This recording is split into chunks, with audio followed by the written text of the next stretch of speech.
Good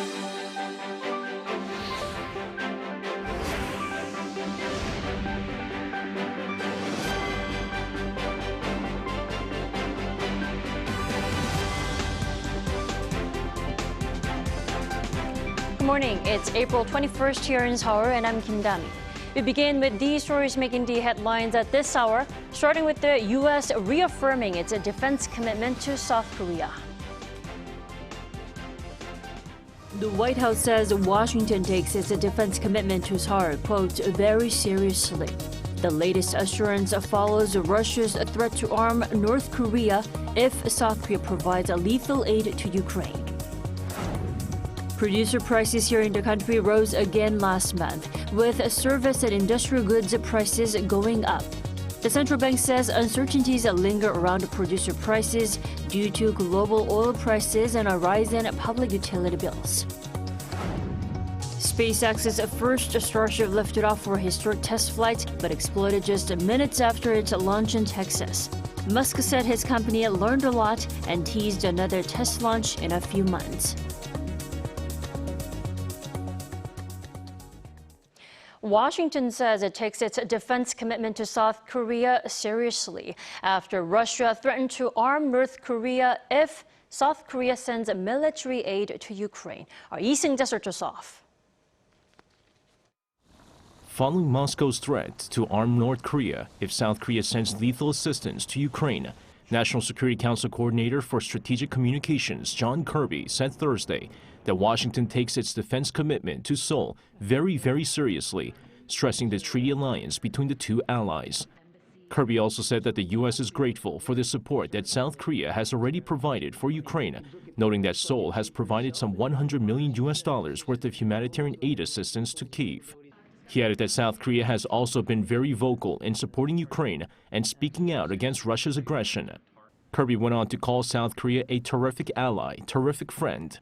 During the press briefing, he also mentioned the upcoming state visit by President Yoon, in which Kirby said the two leaders will most likely discuss a wide range of issues, including the war in Ukraine. President Yoon, during an exclusive interview with Reuters earlier this week, hinted that Seoul could possibly shift its policy of no lethal weapons assistance to Ukraine. According to Yoon, South Korea may have no option but to provide more than humanitarian assistance to Ukraine if Russia conducts large-scale attacks on civilians. In response, Moscow threatened to supply Pyongyang with weapons and also warned that providing military aid to Ukraine would mean Seoul becoming involved in the conflict to a certain extent. Lee Seung-jae, Arirang News. Now, President Yoon is off to the States next week for the ROK-US summit.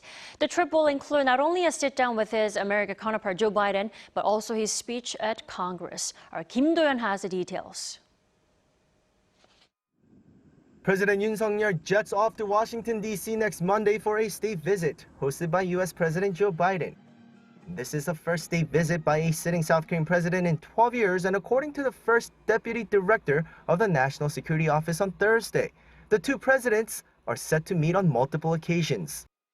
President Yoon and President Biden will spend a long time together through multiple events, including the White House's official welcoming ceremony, the summit, and state dinner, and will congratulate each other for the success of the bilateral alliance of 70 years and exchange views of its future advancement.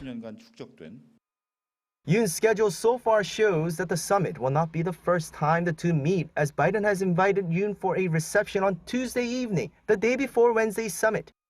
On Thursday, Yoon will address Congress on liberal democracy and share his blueprint for the future of the bilateral alliance. The speech will be followed by lunch at the State Department, hosted by U.S. Vice President Kamala Harris and State Secretary Antony Blinken. A briefing by top U.S. military officials on the global situation is also to take place on that day. Before returning to Seoul, he'll stop by Boston to meet academics at the Massachusetts Institute of Technology while also hosting a panel session at Harvard University's Kennedy School on Economic Freedom and Liberal Democracy. The Deputy Director of the National Security Office says he expects the summit to ramp up the defense readiness of the two countries while further solidifying the extended deterrence. He added that economic security cooperation will strengthen, especially regarding supply chain issues. And lastly, the summit will set the basis for stronger support of exchanges among future generations from the two countries. These are a few expected results from the summit, but the most important aspect is the reaffirming that the bilateral alliance's history and the present are based on the shared values of the two countries. This will be the 6th time President Yoon meets President Biden since taking office last May, and it comes while there are a number of significant issues. Security issues regarding North Korea's increased missile provocations and the prolonged war in Ukraine. Economic issues regarding the U.S. Inflation Reduction Act and CHIPS and Science Act. While different results will come from the two leaders' talks, the most significant, according to an official at the presidential office, will be decided by the people.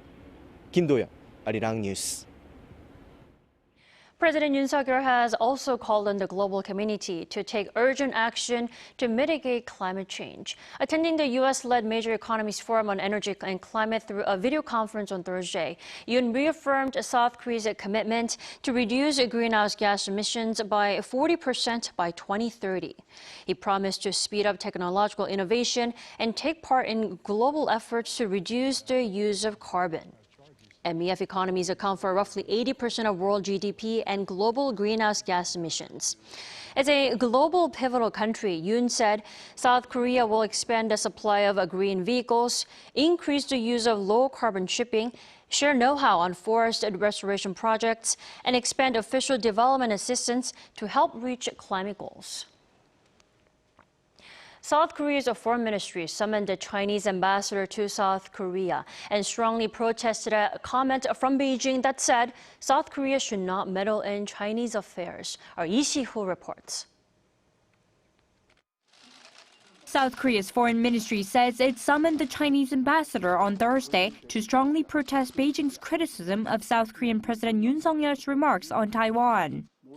That's according to First Vice Minister of Foreign Affairs Chang Woo-jin speaking to reporters on the same day. Chang said that China's foreign ministry was guilty of serious diplomatic discourtesy by denouncing Yoon and calling on South Korea to refrain from meddling in Taiwan issues. This move comes as President Yoon, in an interview with Reuters on Wednesday, said tensions in Taiwan occurred due to forceful attempts to change the status quo and voiced opposition to such change. Yoon also stressed that the issue is a global matter that goes beyond China and Taiwan, like the issue of North Korea. Regarding the comment, Beijing's foreign ministry spokesperson Wang Wenbin on Thursday said that, quote, the resolution is a matter for Chinese who do not need to be told what should or should not be done, emphasizing that South Korea should not meddle in the matter. Hours after Beijing's comments, South Korea's foreign ministry hit back, saying the comments by the Chinese foreign ministry were unspeakable. Seoul's foreign ministry's Chang Woo-jin said that China should work to prevent unnecessary disturbance in the bilateral relationship between the two countries over the matter. Lee Si-hoo, Arirang News. Latest on Terraform Labs co-founder Kwon.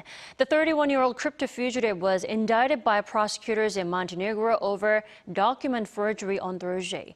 Also charged with document forgery is the company's chief financial officer Han Chang-jun, who was also arrested last month after being caught trying to board a flight to Dubai alongside Kwon with fake passports and documents. Prosecutors have also proposed further extending the detention period for both Kwon and Han. Now, an extension will further delay extradition proceedings. Montenegrin authorities have already stressed that the extradition process will only start after the document forgery case is finished.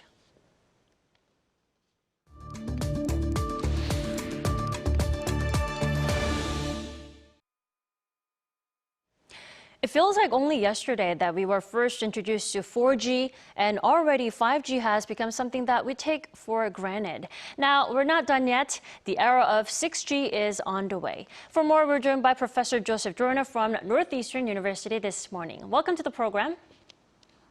Good morning. Thank you. Good morning. Professor, first off, what is 6G? I mean, how much more advanced and intricate is it than its predecessor 5G in terms of speed, efficiency, and significance? Tell us. Excellent. So 6G, at the end of the day, it's a collection of technologies that are supposed to, on the one hand, yes, give us faster data rates, the possibility to collect more and more devices. And to give you a number, the target that we have in mind is 1 terabit per second. That's 50 times faster than 5G on a good day. Okay? But beyond data rates, what we're also looking is at making our communication systems aware of where they are. So as important as communications, in 6G, we talk about sensing in such a way that, for example, your cell phone can understand its surroundings so it can optimize the communication. So ultimately, you can make things more reliable and more energy efficient.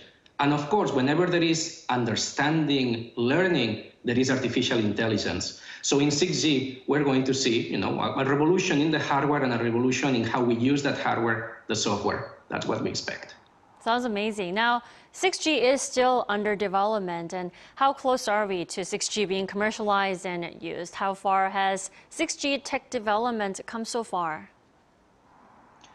Indeed, it seems far, but it's not that far. So just to give you some temporal reference, the first version of 5G, the first standard for 5G, was approved in 2018. And actually, it was in South Korea. The first commercial deployments were in 2019. Right. Usually, we have 10-year gaps between generations. So strictly speaking, we would expect to have a standard by 2028. Of course, we don't know if that will happen. So if we say 2030, that's kind of safe.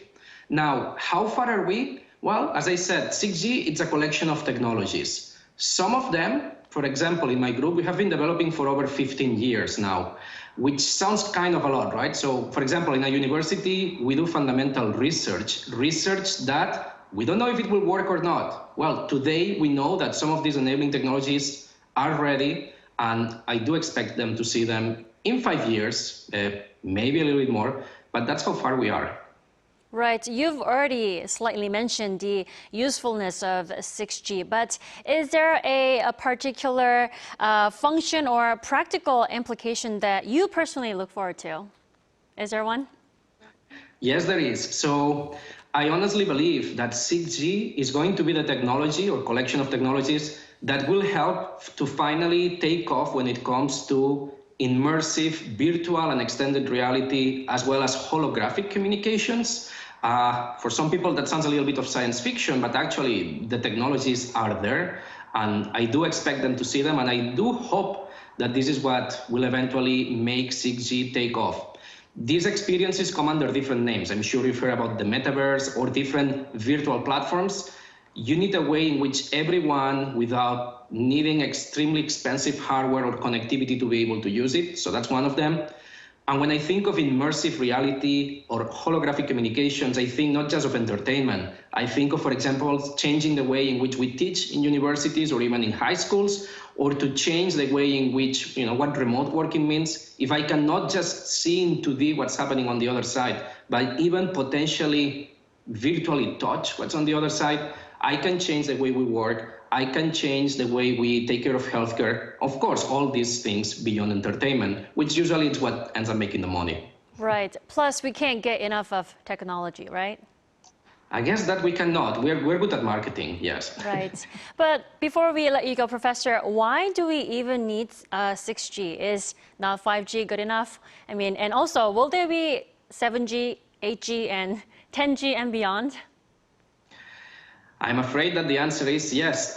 There will be many more generations. So for the first part of your question, first of all, if we suddenly, all of us try to, let's all jump into the metaverse and let's have this interview, not just the two of us, but all the audience from this TV channel in the metaverse, the network infrastructure would not be able to support it.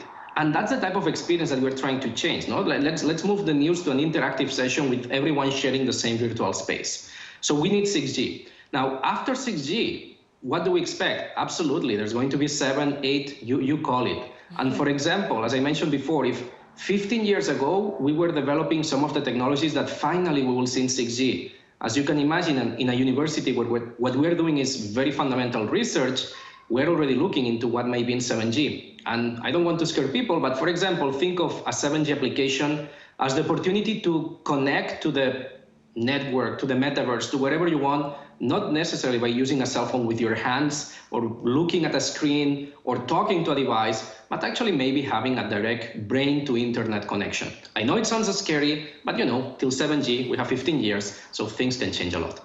Right. All right. Thank you, Professor Jornet. Thank you so much for joining us this morning, all the way from Boston. Thank you for the invitation. Have a good one. You too.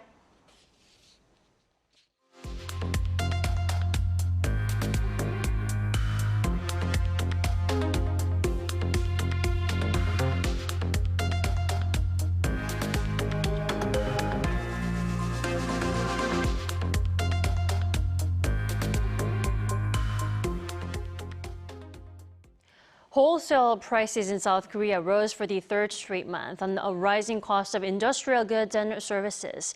According to the Bank of Korea on Friday, the producer price index in March increased 0.1% on month, with chemicals and restaurant and lodging services leading the rise.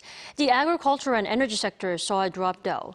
On an annual basis, the overall producer prices were up 3.3%. Despite annual inflation remaining high, the annualized rate of price increases has now been slowing for 9 straight months. The PPI is closely watched as a key inflation indicator because of its impact on consumer prices. Today, April 21st, is Science Day here in Korea, and one of the country's biggest IT exhibitions is back here in Seoul.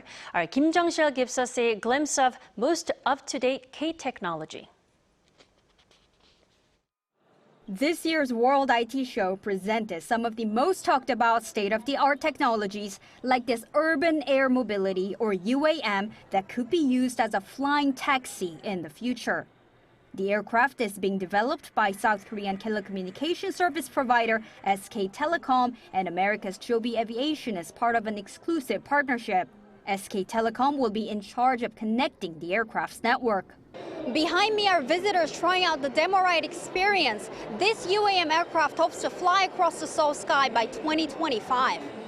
Many lined up to experience this transportation of the future.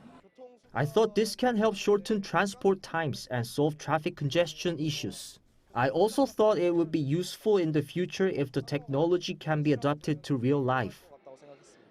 In a booth nearby, Samsung's Galaxy S23 mobile phone proudly showcased its eco-friendly technology of using discarded fishing nets to make some of the inner parts of the phone.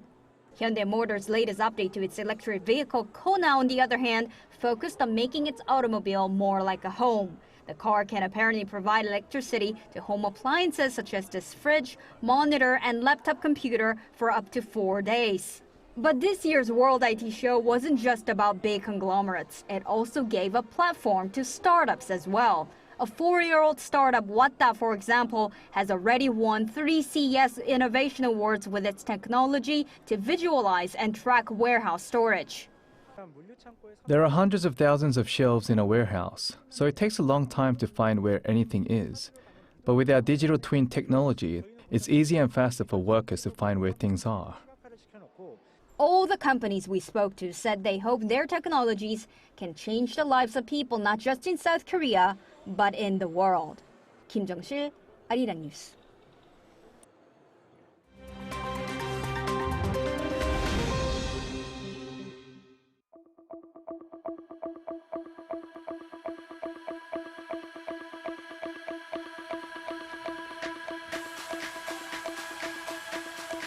Good morning, I'm Matthew Ashley, and we now turn over to stories from around the world.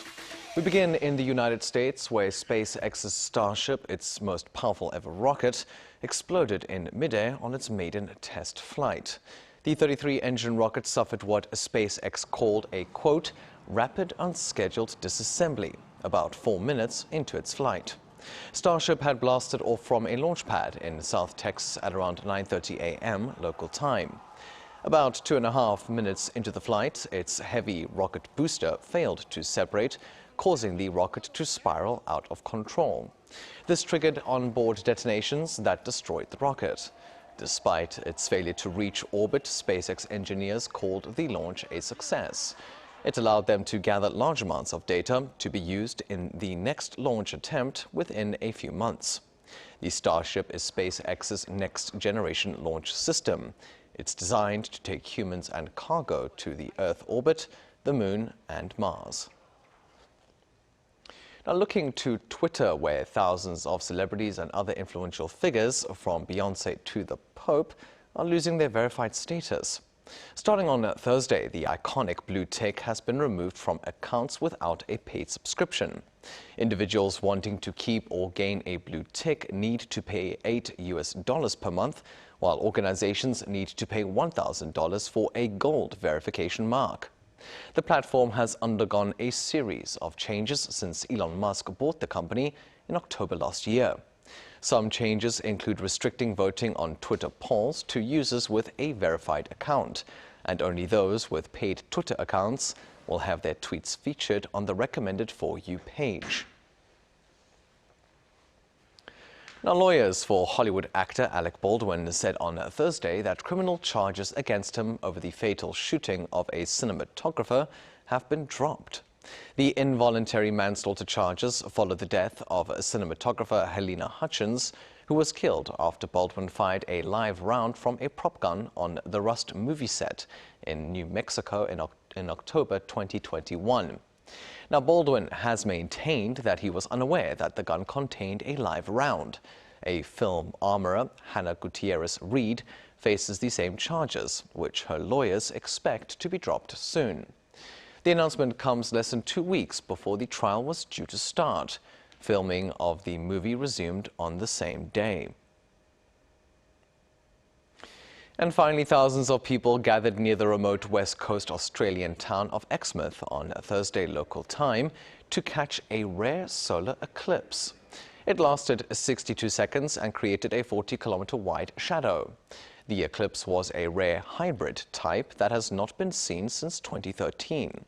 Such eclipses create what looks like a ring of fire when the moon moves in front of the sun, which then turns into a total solar eclipse when the sun's light is completely blocked.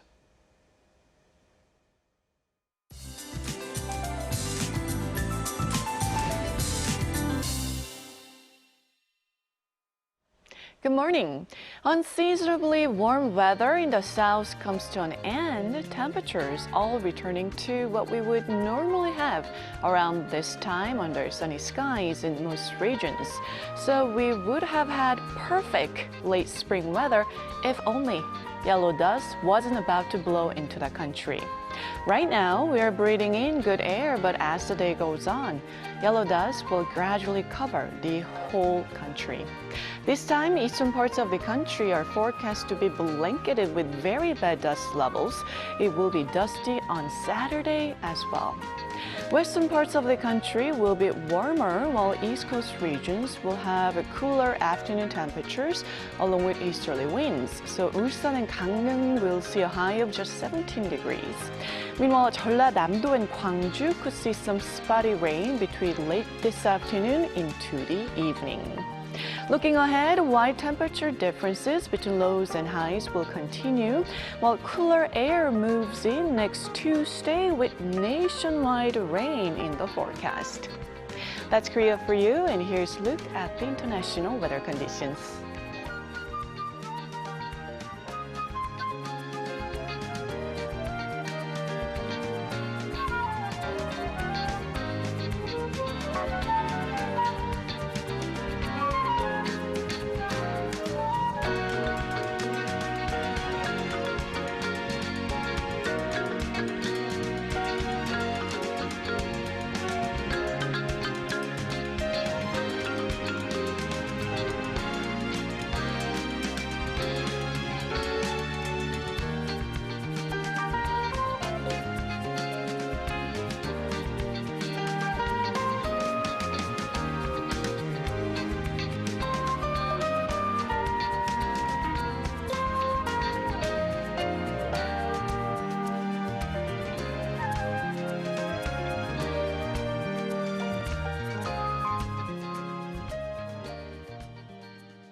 That wraps up today's New Day at Arirang. Thanks for staying with us.